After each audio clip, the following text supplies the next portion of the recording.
Hey everybody, it's Eddie from Tokyo. This is your cryptocurrency update from Japan. This video is 90% about the token Spark. But first, we need to talk about the Wall Street Journal because they did report that Michael S. Barr, former Treasury Department official, is likely to become the next comptroller of the currency. He's currently the dean at the University of Michigan Ford School of Public Policy.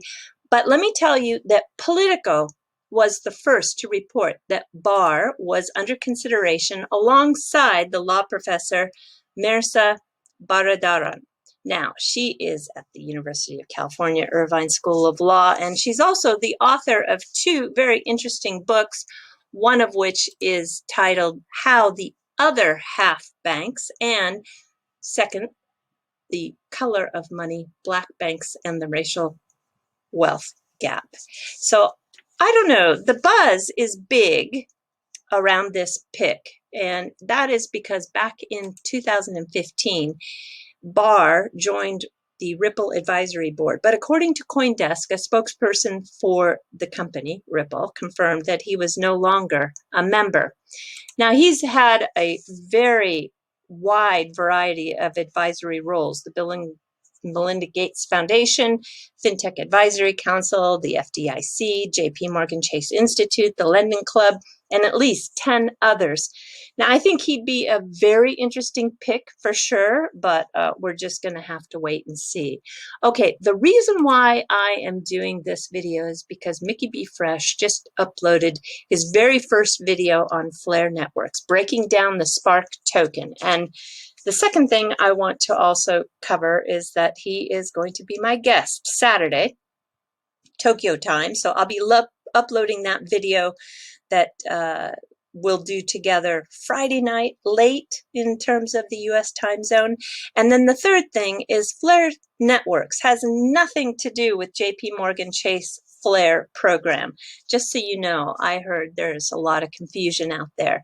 Now, Mickey is going to be your guide for understanding the Flare Networks and how, as an XRP holder who participated in the snapshot back in December, how that is all going to work out and all of the different benefits that you are going to have as a holder of that Spark token. He begins with explaining in this video why the network, Flare Networks, was built. And in a nutshell, it is to unlock the trapped value on other networks. This financial energy and value is just sitting there right now. And keep in mind that it's going to transfer value from people who do not participate in the system. So people who do participate are going to be able to provide utility that is really, really important, and they're going to be rewarded.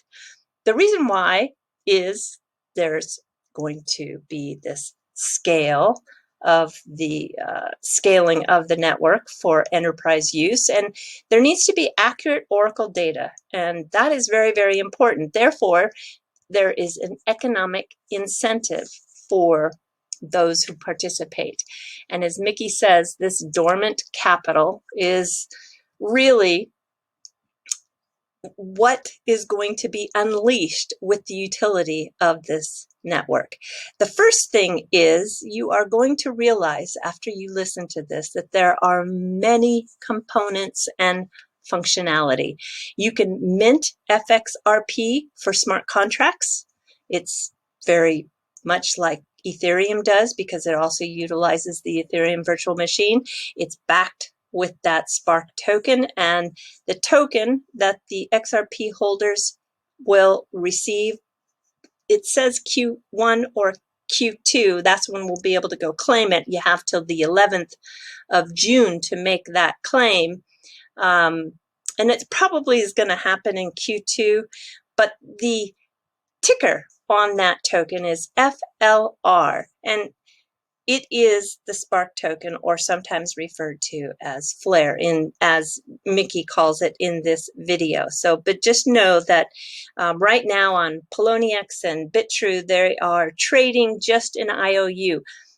Really, when he breaks it down, it is going to be much more than just watching this token go up and down on exchange, and whether or not you want to just do that, that's totally your decision. But there are rewards to be earned for people who participate.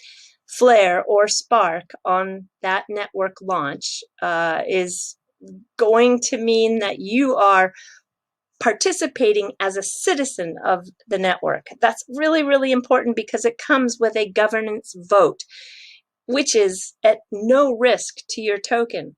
The FTSO reward comes daily or multiple times per week, and the reward, as Mickey says, is going to be massive. You can delegate your Flare token too. You can also participate in a farm pool or any of the other projects that are going to launch. I do have a special guest and a team that is going to launch a project. I want to give as many opportunities as possible for those people who are launching platforms on the, or projects on the platform, because I think that the XRP ledger and this opening up to other blockchains like Flare Networks is going to open up to Litecoin. That is just to start, right? But also Bitcoin is coming next. Expect that. That's what Mickey says in this video. The network is to hold trillions in value. It's going to be a super decentralized network out of the gate. And he goes on to explain how brilliant this network is designed. For every Spark token, you get one vote. So if you have 10,000 tokens, you're going to have 10,000 votes. And you can also delegate those votes to a signal provider. There's going to be roughly 833 million FLR rewarded per month. So everyone who participates, making sure that it is providing accurate data, is going to absolutely benefit from that participation. So I think, I think there's going to be a large portion of people who probably don't claim, and I think there's going to be probably a fair number of people who just are going to watch the price go up and down. But I'm telling you, you want to make an active contribution to really realize the maximum benefits here. And there are some very interesting graphics that Mickey has in the video. I'm going to put the link to it in the description below. Please watch it. It's really, really good. And just remember that your claimable Spark, the amount depends on your XRP balance that was taken in that snapshot on the 12th of December.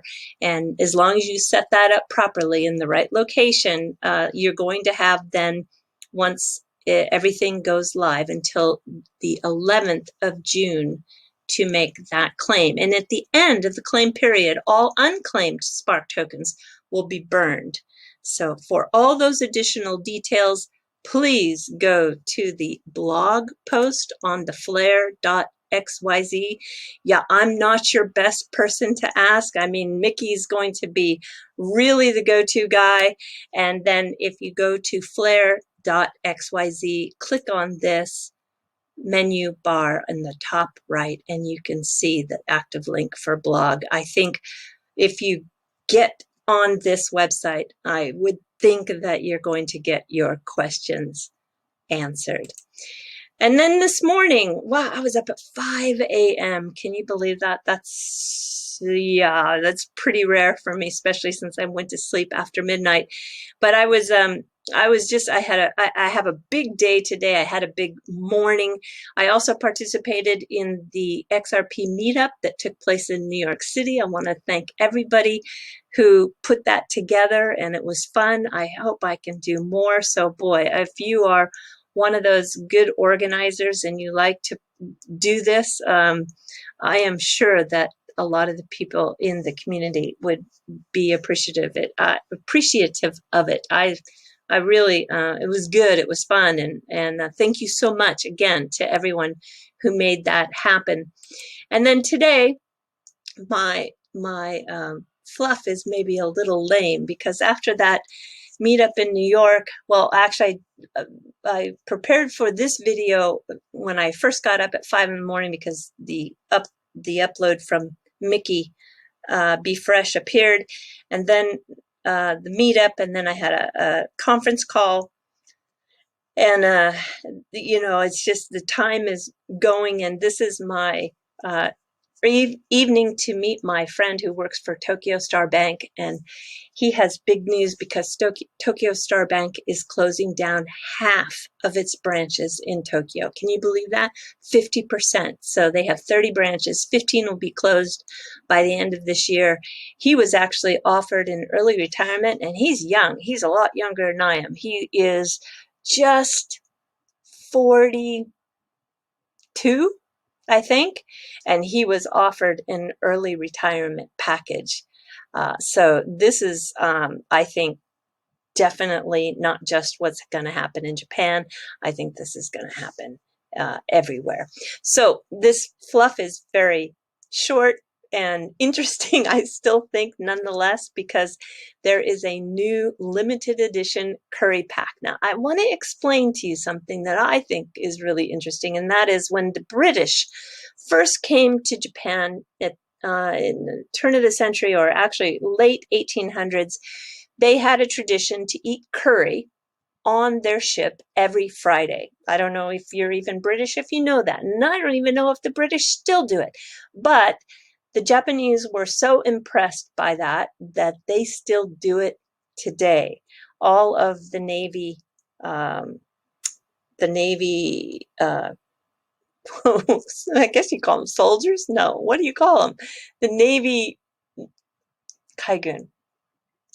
All of the enlisted people in the Navy that are out on a ship, they eat curry every Friday still. And so this is a brand of curry that comes from the Navy, and it is one that is going to have real cherry blossoms in it. This is the actual packaging, and if we go to the back side, they do a little bit of an informative, educational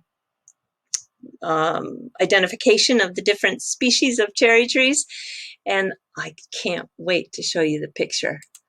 This is what the curry looks like. Just 270 calories.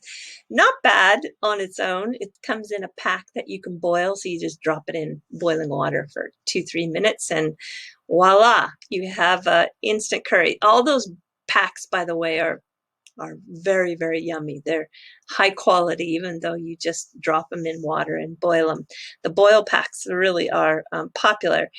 I think if you add the rice, white rice, you might have something like 1,000 calories, but just the packet alone is 270 calories. And it has carrots, ginger, butter, coconut milk, and real cherry blossoms. They're only going to do 3,600 packages.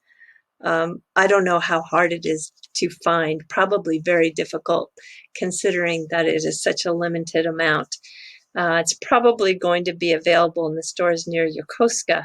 That's my guess, which is down near Yokohama. So I probably will have a very difficult time finding it in Tokyo, but I'm going to keep my eye out for it. All right, everybody. Yes, do take care. Sayonara for now. Bye-bye.